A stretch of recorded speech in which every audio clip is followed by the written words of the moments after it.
When you look at a finished floral cutwork Mehndi design, the sheer density of it can be completely paralyzing.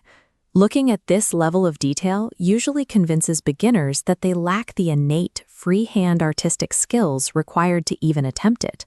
Professional henna artists build these designs through a rigid sequence of geometric guidelines rather than relying on raw intuition. Flawless Mehndi is a highly logical architectural process.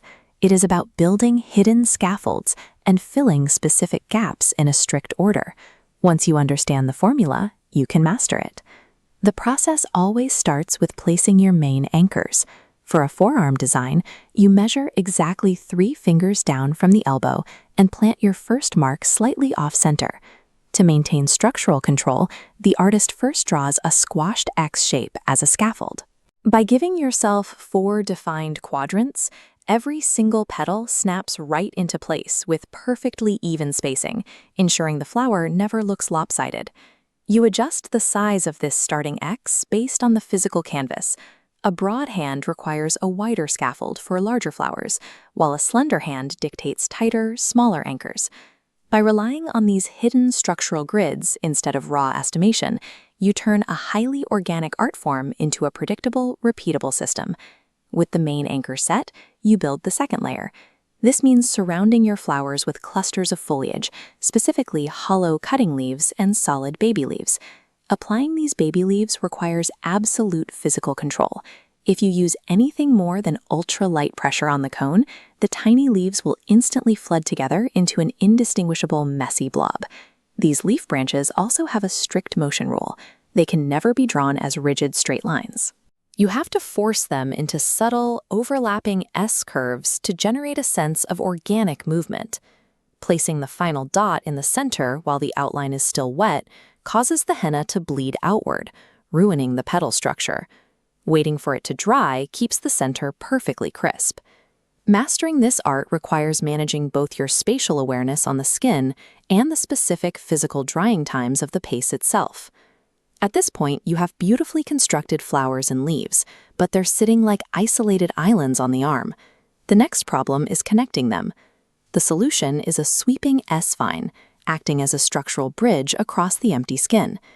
This vine consists of a deliberate, interlocking series of S-shapes designed to seamlessly guide your eye from one floral cluster to the next. To elevate this vine to a professional level, artists use the moon shape rule. It needs to be thick and bold in the center of the curve and taper off to a razor-thin point where it touches the flower. This specific variation in line weight is what creates the illusion of 3-dimensional depth on an otherwise flat surface.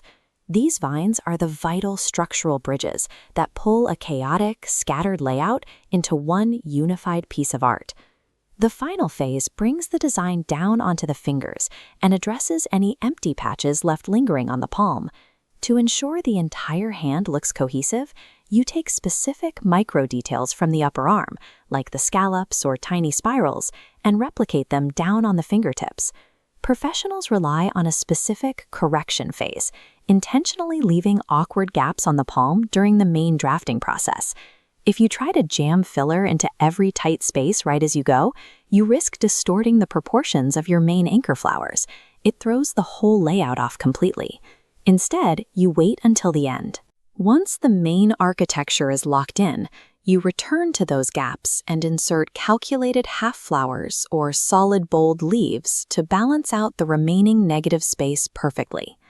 Breathtaking Mehendi is a masterclass in controlled execution. By trusting your geometric scaffolds, respecting the drying time of the paste, and saving your gap corrections for the very end, you can conquer the complex canvas of the human hand.